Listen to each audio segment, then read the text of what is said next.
Good morning, everybody. Dalton Nelson, Parrish News Network here. I just want to touch on some things real quick. Put out kind of like a little PSA. I know I haven't posted a lot recently, but so this is what's going on. The trailer that I just put out is from my documentary called A Perfect Storm. It is going to be released late this year. It's a love child project that I'm working on by myself. I'm not making any money off of it. I'm not, putting it out for publicity or anything like that for myself or anything. That's not what this is about. I am trying to put this documentary out to bring attention to the issues that we are facing here in our own backyards in Manatee County. This is a big hot button issue, and I am not a huge fan of what's going on and why things are happening the way they're happening, and I'm just not really looking to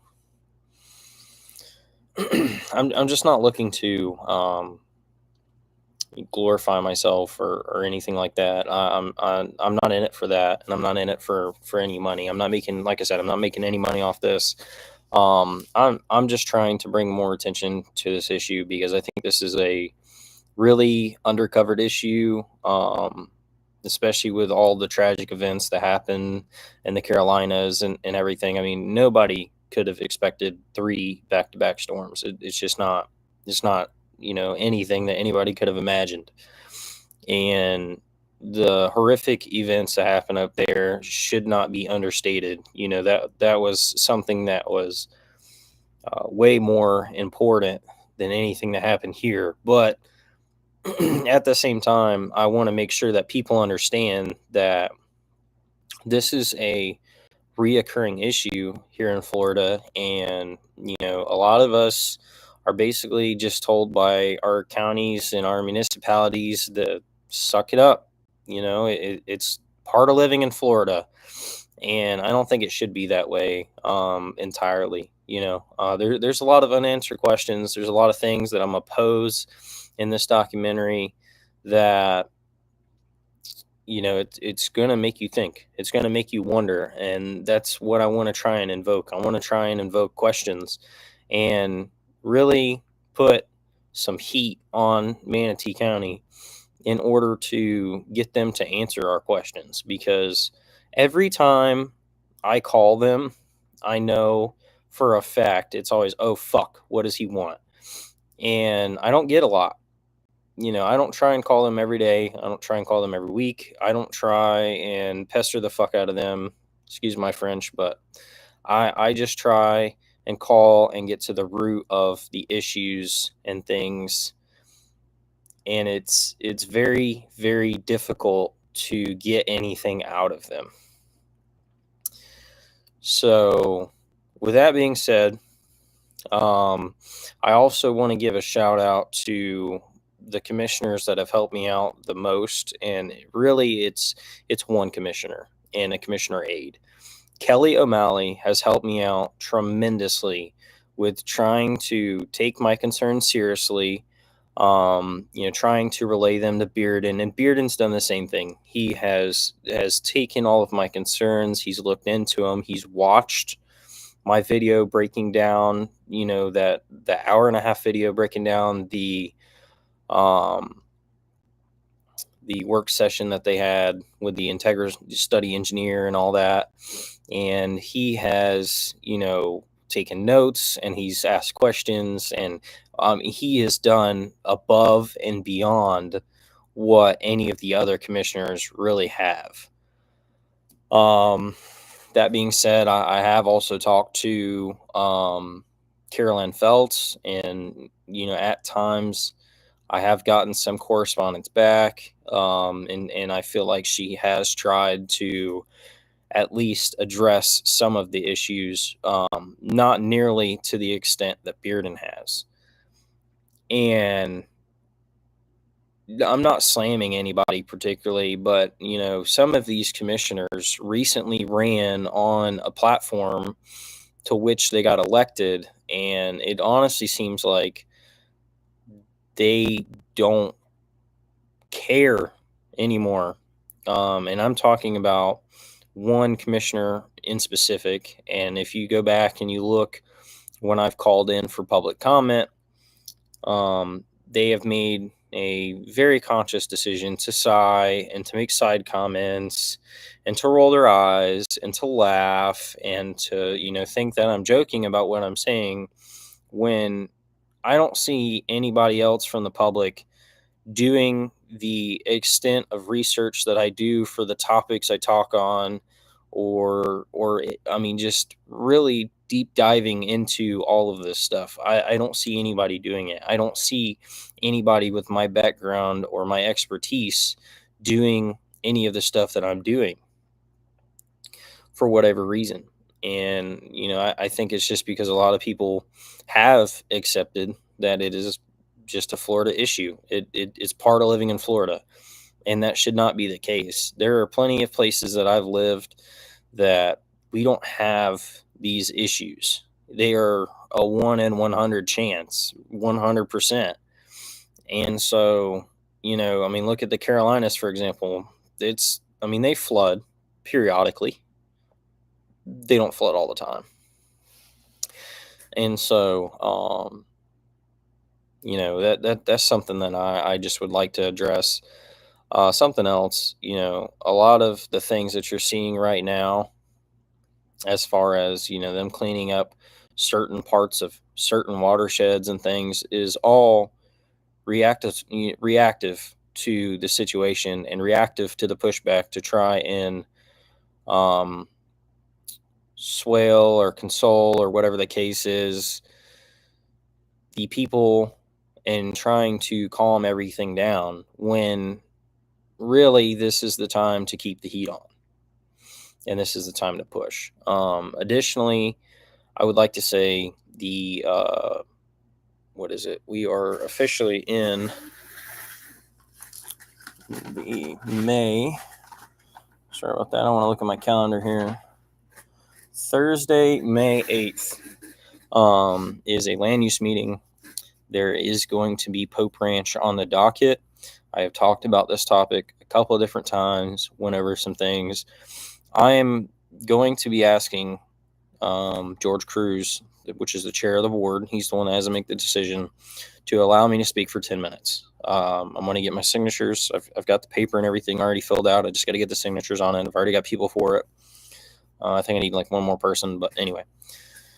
And I hope that he lets me speak for 10 minutes, because I have a bunch of diagrams and things that the applicant has used at the commission meetings to explain why they're wrong, and how they do not meet the land development code, and how they do not meet policy in general, as far as the land development code and the comp plan. So that would be a meeting I would definitely try and attend. If you cannot attend it in person and make public comment, I would at least watch it online and make public comment for future agenda items. You cannot talk specifically about that because it is quasi, I'm pretty sure. I think you have to be there and be sworn, but irregardless, I would definitely show up, and I'd definitely say your piece if you can. Last but not least, pay attention to my YouTube here. I'm going to be posting this on Facebook as well, posting the link in Facebook as well, but pay attention during storm season this year. I'm going to be covering anything that's happening in Manatee County, storm related, flooding, storms that are coming in, things like that. Be giving you links, giving you tips, things of that nature. I've got a lot of stuff and a lot of knowledge that I have accumulated that I'm going to share with you guys. And I think you'll like the videos. I think you'll enjoy the content, just as a regular everyday person. So, if you guys want to be more involved in your community, you want to be, able to try and protect yourself, protect your family, that sort of thing. I want to be doing more of that content. I'm still going to keep doing the documentary content. I've got 3 lined up already. The first one obviously is Perfect Storm. I've got another documentary that I'm going to start filming probably this month. So probably starting in the month of May, probably be looking mid next year to release, because this stuff takes time. You have to accumulate a lot of footage, hours and hours and hours of footage, to make a 2.5 hour documentary, or even just an hour documentary, really, and fit everything in there. So that's going to be solely on the island, Anna Maria Island, and all that out there. I'm gonna longbow all those. I'm gonna just clue them all in together. And I am looking for people to talk, particularly business owners, homeowners that lost their homes, stuff like that. There's a lot of situations going on out there that I think need to be covered as well. And I'm going to try and give you guys that, and make that another top priority issue. And lastly, I'm going to try and cover some more of the issues that we're experiencing with getting these drainage canals and creeks and things cleaned out. There's a lot of issues that Manatee County still has not acknowledged, and we're going to try and push them real hard and get some answers for you guys. I know that a lot of people don't want to speak out, and they don't want to say their piece, and they don't want to put a target on them, and I am more than happy with being that martyr. I don't know if that's the right word. It's probably not the right word, but whatever. I'm more than happy with being the target. I'm more than happy with being the person that everybody hates, and the person that, when my number shows up on their phone, they absolutely fucking hate to answer my call because they know it's going to be something. I hate to be that way. I honestly do. But if I have to be the pain in the ass, I have to be the pain in the ass. I don't see anybody else really doing it other than a few others, and I'm going to say it like this. People wonder why nothing gets done when we go up and we make public comment. It's because nobody goes up there and nobody says anything. So, all this stuff, just keep it in mind. That's all I'm asking. Just keep everything in mind, and look out for my videos. Share my videos with your friends and family, please. It really helps me out, and it's free. If you like some of the content and not the other, I understand. My flavor is not going to be for everybody, but at least try and help me grow this channel to where I can help people. My goal is to be like Trilogy Media, for example. They amass thousands of followers. They fly all over the country, and they do a lot of good for their communities and the places that they go to. Something else I also want to talk about, and this is just a quick side note. There is a content creator on here named Angry Cops. His real name is Richard High. He is a gentleman that is a Buffalo police officer. He's an SVU police officer, and so that's Special Victims Unit. And he works in tandem with school resource officers and things like that. He has blown the whistle on a lot of things that he's noticed and his colleagues have noticed in the Buffalo public school system, and he is receiving a lot of criticism. And we are talking about a veteran, really good officer, somebody that is really respectable in the community. And I think that needs to be recognized, because there's a lot of people, especially right now, out there slandering his name and slandering his reputation, trying to bring him down, saying that, well, he's had complaints against him. What officer has not had complaints against him? Supposed misconduct, supposed professionalism complaints and things. People are going to complain irregardless of if you're a perfectly squared away police officer or not.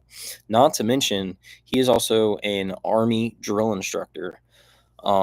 He still serves in the United States Army, and he is still a drill instructor, as far as we've been made aware. He posts drill content semi-regularly. I'm sure he can't post a lot of it, but he does. And a lot of his content, to be honest with you, is just funny. Just downright funny. If you would like to see the video You can go to the Unsubscribed podcast and take a look at that. It says, I think SVU detective blows the whistle on Buffalo school system is one of them, and then your kids are in danger or something like that is another title. You'll see it. It's a kind of a huskier white guy with a bald head. Anyway, other than that, guys, I appreciate it. I'm gonna jump off here this morning, get some more work done, but I just wanted to pop in, say that real quick. And any love and support would be greatly appreciated. As always, send your comments, questions, concerns, tips, anything like that to parrishnewsnetwork@gmail.com. Thank you.